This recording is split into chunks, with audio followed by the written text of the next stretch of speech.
Пирогтарымыз дұрыс шықпайды дейтін қыздар, дәл осы жерде жазылған граммдармен өлшеп жасаңыздар, бір жасағаннан сәтті шығатын ең сенімді рецепт.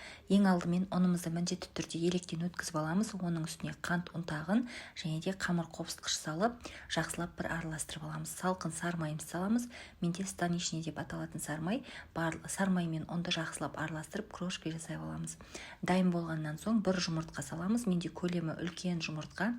Енді жұмсақ етіп қамыр илейміз. Осы қоспалардан артық ештеме қоспаймыз. Дайын болған қамырды 5 минутқа тындырып қоямыз.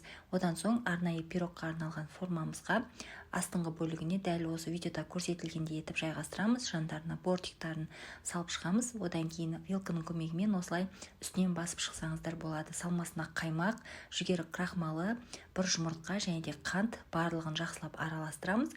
Осымен салмамыз дайын.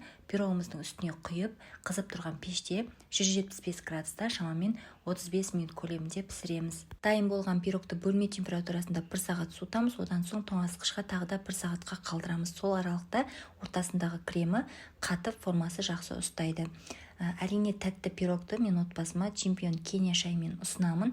Құрамында ешқандай бояу жоқ, 100% таза және де өте дәмді шай. Қыздар, міндетті түрде рецептпен жасап көріңіздер, ас болсын.